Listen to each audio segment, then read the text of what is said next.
Content warning. This video will contain talk of racial discrimination, suicide, mental illness, gaslighting, as well as depictions of unhealthy relationships and graphic violence. So, good times for all involved. Oh, my name is Justin D. Hurd, and this is Dubious Consumption.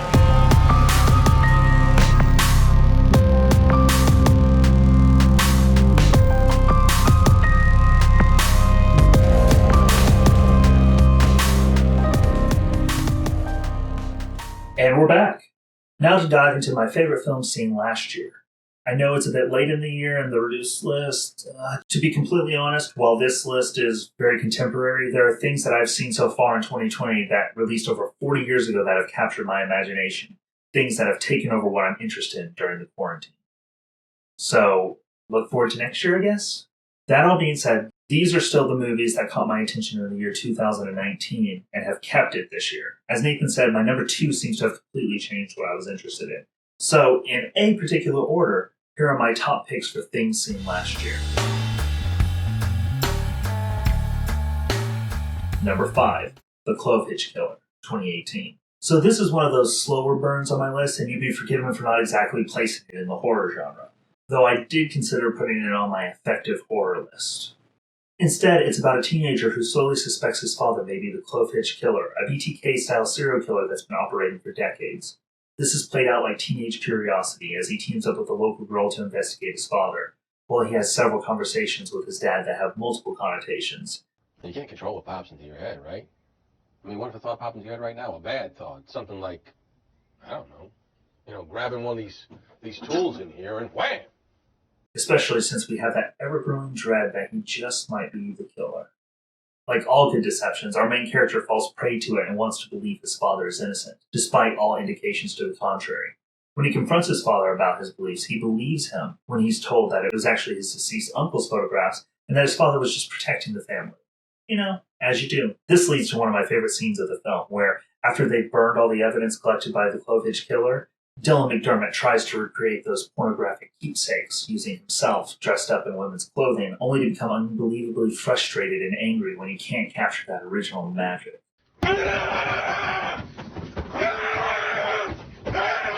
Good stuff.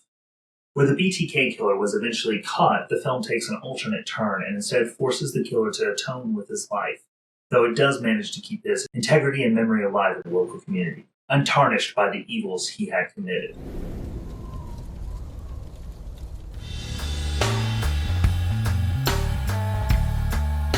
Number 4, Ready or Not, 2019. Now, Radio Silence is one of those collectives that continues to do interesting things with their films.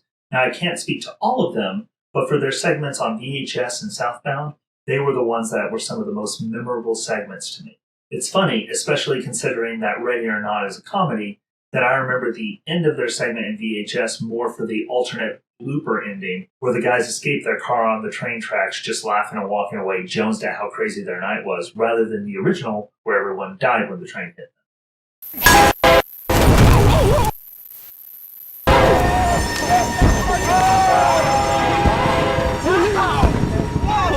Dude, so close. So I was totally on board when I found that one of my favorite actresses, Samara Weaving, also mentioned in my favorite scene in 2018 with 3 billboards outside of Ebbing, Missouri, would be starring in what seemed to be a comedic take on You're Next. Ready or Not is not that. Instead, it leans more heavily into the comedy. It knows that we've seen You're Next and plays on the tropes that movie does so well. Even if its poster is aware of this badass survivalist trope and leads into it, when the movie follows suit, it makes sure we all know that it's all for show. Now, the thing I love about this film is that it plays with the horror tropes, but I don't really feel that the comedy was put in first. It feels like it was organically created from the scenarios, through getting these characters with obviously damaged personalities in one location. Another aspect I love is how tactile the film is. It starts with the assortment of board games seen at the beginning, but then extends its way into the way the family bruises and batters Grace throughout. Her dress becomes muddied and bloodied, ripped and torn, and her scream becomes more and more guttural as she survives constant onslaughts from the Lidemoss family. What the fuck is wrong with you? The only thing I don't like about this film is the help has to die subplot. At first, it's a good way to make sure that the stakes are real for Grace, to help her realize that this is a deadly game they're playing, and not just a dumb game she can opt out of. The second one is funny. It sets up how hapless the family really is. Mr. Ladonis, I just saw her running. Oh my god! However, by that point, you'd have to be looking at your phone to not pick up that the third is going to die. And she does in the worst, most idiotic way it could happen. It's really the only death in this film that I was actively groaning at. Despite that, I do love the energy and spirit of this film. I love how the family plays off one another, how little bits of dialogue set up future betrayals, and that they don't give you the backstory to each character, but let their actions prove what type of person they are. This is not a household of good people for the most part. Even those that are questioning what their family does still go through with the hunt. They still betray grace when it comes down to the wire. Overall, this is a wildly inventive film that knows what the audience expects and definitely subverted my expectations. Check it out. You won't regret it.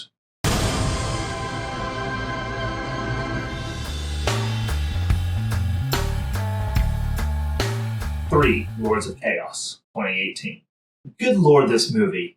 Now, there's a whole documentary about the events shown in the film, but for Lords of Chaos, I absolutely love what they did with the dramatic stakes, even if the film itself isn't entirely truthful, according to one of the main members, Bard. Then again, he is a murdering psychopath who burned down empty churches all across the country in an effort to spread chaos and uncertainty, then had the absolutely brilliant idea to allow a journalist into his home under the auspices that he wouldn't reveal who he was. What a fucking idiot. Yes, but that fucking idiot will be on the front page tomorrow. Great move, dude. The thing I love about Lords of Chaos is that main relationship between Euronymous and Var. I've seen it explained away as homoeroticism, which, I mean, yeah, but it's so much more than that. The two men are constantly trying to one-up each other, and every scene changes the power dynamic between the two. It's truly impressive to watch, as in one scene, Varg is trying to get Euronymous' attention only to get mocked and derided. Then in the next scene, he is the badass that Euronymous is trying to keep up with. Even in the church burnings, Euronymous is unsure about what to do while Varg is trying to push everything to its absolute extreme. Another bit that I love is Jack Kilmer. He's a completely broken individual that is suicidal and manages to pull it off in one of the most overkill scenes I've seen in a long time. What takes us even further in a disturbingly true bit is that Euronymous takes a picture and uses the bloody mess left behind as their EP cover. There are times when truth is stranger than fiction. We'll never know how their relationship was behind closed doors. There was a lot of fucked up things these guys did in an attempt to be cool and relevant, to be the top of their field in one way or another. There's a scene where the guys go down into a basement, and all they do is drink beers and compete on who has the best scream.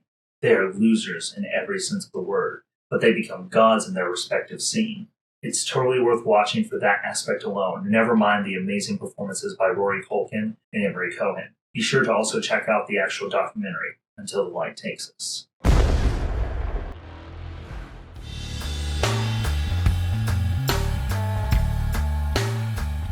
Number 2, Suspiria 2018.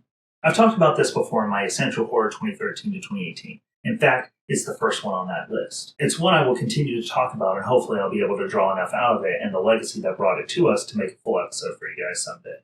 Suffice it to say, this completely changed what I was looking for out of films. This, coupled with other texts like David Lean's Dr. Zhivago, has me craving the deep, the slow, the delayed gratification films, as one of my playlists states. Now, what I love so much about this film is that it essentially rolls up Dario Argento's three-mother trilogy into one film, taking the mythos and insanity from the later films Inferno and Mother of Tears, and rolling it all into one dark and insidious film. Suspiria 2018 is named after the original film, but other than using the names, this is a completely different beast. In my estimation, it is so much better than the original in almost every way, but then again, I'm not a fan of dream logic. The original film focused much more on the ethereal soundtrack by Goblin and inferences about what was going on behind the scenes at the Ballet Academy. There's only really one scene where we see these dancers doing anything. The rest is a clumsy attempt to give us a feeling rather than anything concrete to use. It wasn't until Inferno that we were really given anything about the three mothers and what was really going on in the first film with Susie Bannion. If you ask why most people love the original Suspiria, what they say is the Goblin soundtrack and the color palette. It's not really a story with a plot, and it's not until the final act that we find out what's going on, that the Ballet Academy is actually a front for a coven of witches.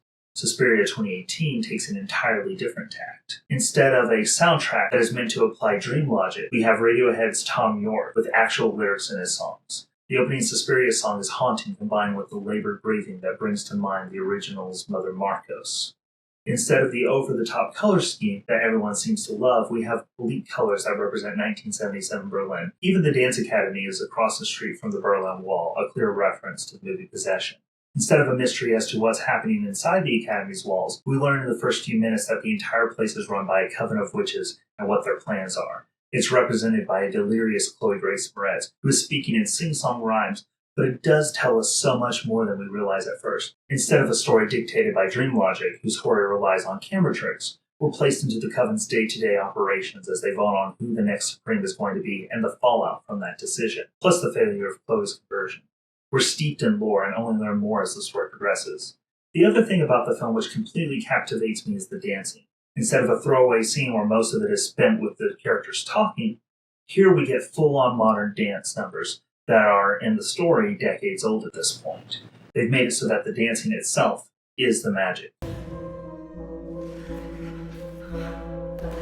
Now, all these changes are the antithesis to the original Suspiria, but they fit in very well with the follow-up films. For me, it seems that most of the people that have a problem with this film have not viewed the other Argento films in the series, and they just don't want anything to change.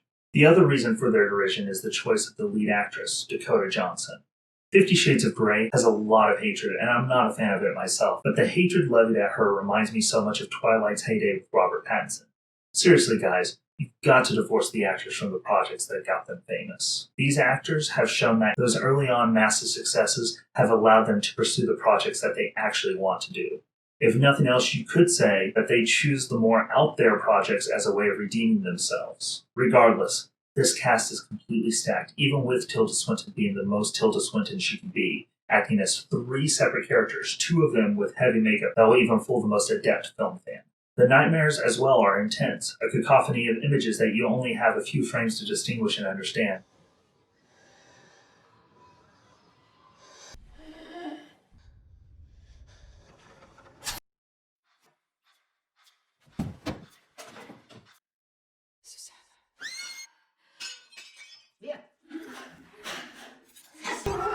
The thing that makes me absolutely love this film is that the world just feels tactile. Like I could take a left turn instead of a right and trip into an entirely different, equally surreal and horrific story.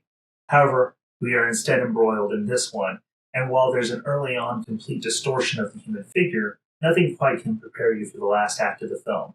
That's when the director takes his gloves off, tosses them to the side, and makes everyone dance to the beat of his very peculiar drum.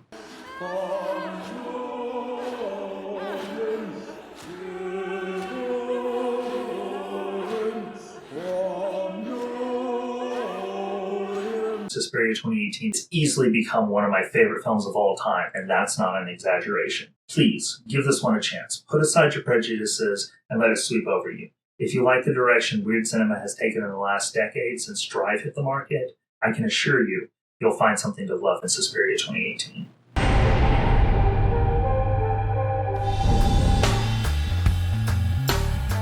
Number 1, Midsommar 2019. Here we are, number 1. And who would have guessed it would be an Ari Aster film? As you may know, his previous outing, Hereditary, has shown up on 2 of my favorite film lists, both Favorite Scene in 2018 and Essential Horror 2013 to 2018. Now, that film itself is not perfect, but it definitely captured my imagination. Personally, I think this new film is more satisfying than Hereditary ever was. To be completely honest, I enjoyed the film the first 3 times I saw it. However, it was my 4th time watching it with Nate One Neutron before I realized how truly fucked this film was. It honestly broke the man for a couple hours after we finished it. Then the curiosity set in for him. There are a lot of things to like about this film. There are a lot of things that I can understand people falling out of the film for. The one thing I can't abide is that this is just a Wicker Man ripoff. There's a completely different vibe to this film, most of all because it is about a couple slowly breaking apart. At the beginning, things are already rocking between them until a family tragedy breaks our lead and forces her boyfriend to stick by her, despite the fact that they're both miserable together.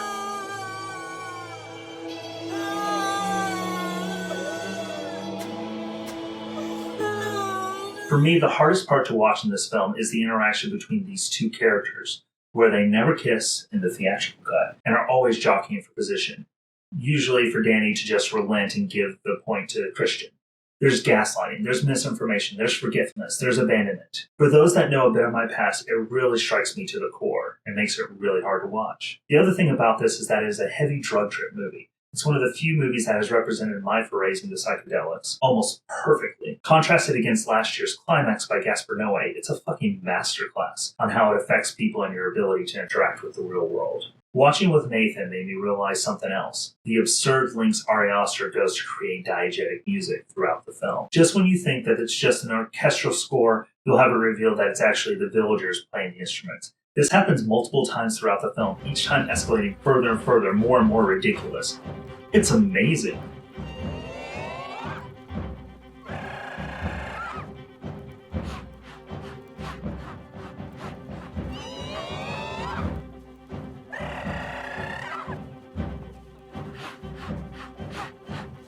As for the main thrust of the plot, we have the 5 main characters, each fucked up in their own way. We have Danny, the emotionally damaged girlfriend, who is trying to get through her recent tragedy without completely losing her damn mind. We have Christian, her boyfriend, who is an undergrad that refuses to work on his thesis or make really any sort of move to get out of the situation he and Danny are in. We have Mark, the resident douchebag, who is only on the trip to have copious amounts of sex. Josh is the student of these cultures, so lost in his studies that he doesn't recognize how traumatizing it can be to those around him. Finally, there's Pele, the orchestrator of this trip and one of the missionaries from the village, tasked with bringing outsiders back for the ritual. Honestly, the first time I saw this, I had trouble distinguishing the peripheral characters, so when they start dropping off, I wasn't quite sure who they were talking about.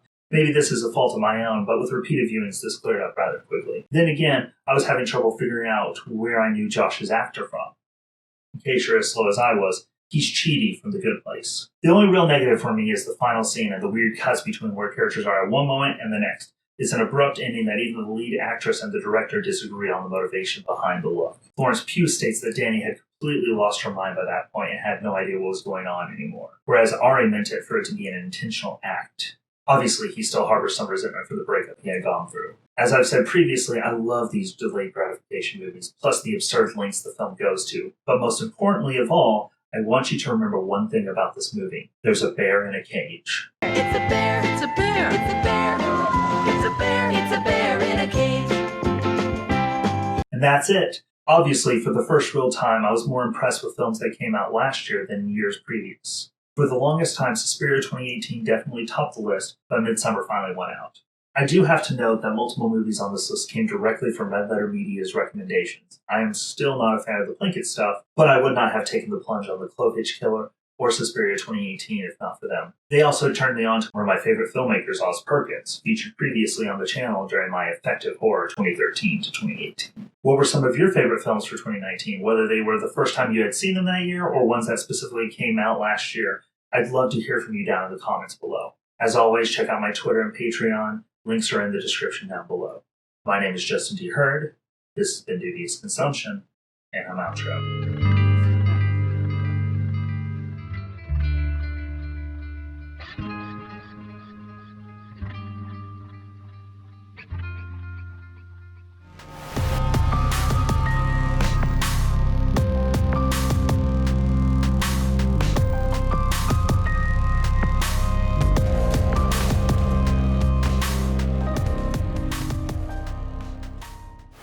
Oh yeah, and this, and this, and this, and this, and this, and this is Dubious Consumption.